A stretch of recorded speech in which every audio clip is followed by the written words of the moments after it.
ובכן, תארו לעצמכם את המעמד הזה של שמשון שאינו רואה, אבל אוזניו שומעות את המולת השמחה, את הצחקוקים. ובכל זאת, אתם חושבים שהוא משלים עם גורלו? זהו, מה שיהיה יהיה. מה אתם, תיכנסו לו קצת ככה לנשמה, למחשבה.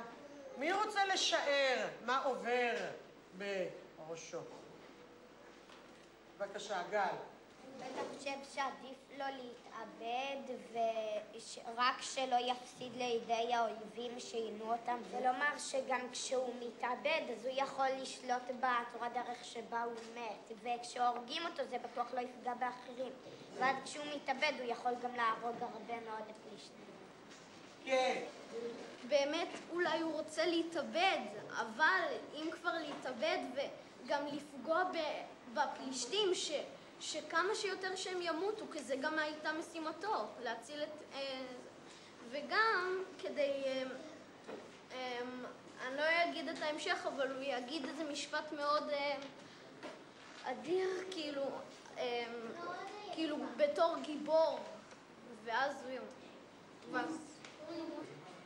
ויקרא שמשון אל אדוני ויאמר, אדוני אלוהים, זכרני נא וחזקני נא אך הפעם הזה. וינקמה נקם אחת משתי עיניי מפלישתים. ובכן, מה בקשתו? למי הוא פונה ומה בקשתו? מהי בקשתו? כן. שמשון פונה לאדוני בבקשה שהוא יחזק אותו, למרות שהוא כבר לא נזיר, שהוא יחזק אותו רק הפעם בשביל שהוא יוכל לנקום בפלישתים. לנקום את הנקם של אחת משתי העיניים שלו, הוא אומר אבל. וילפוט שמשון את שני עמודי התווך אשר הבית נכון עליהם, ויסתמך עליהם אחד בימינו ואחד בשמאלו. ויאמר שמשון, תמות נפשי עם פלישתים. ויט בכוח, ויפול הבית על הסרנים ועל כל העם אשר בו, ויהיו המתים אשר המית במותו רבים מאשר המית בחייו. שמשון מת בבדידות, הוא מופקע מעמו, מחוץ לעמו, אבל הוא בכל זאת הגיבור המיתולוגי שלנו, נכון? והאמרה הזאת, תמות נפשי עם פלישתים, מי רוצה להסביר אותה? גל. הוא ימות, אבל הוא גם יהרוג את כל הפלישתים בזמן שהוא ימות.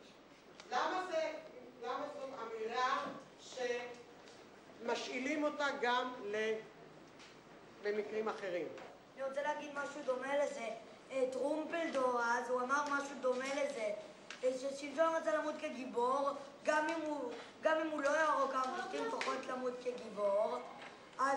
והוא טבע משפט שנשמע עכשיו בדפי ההיסטוריה, וגם טרומפלדור, אמנם הוא לא התאבד והרג אנשים אחרים, אבל הוא אמר טוב למות בעד ארצנו, שזה בדיוק מה ששמשון התכוון להגיד בתמות נפשי עם פלישתים. יפה. עוד מישהו רוצה?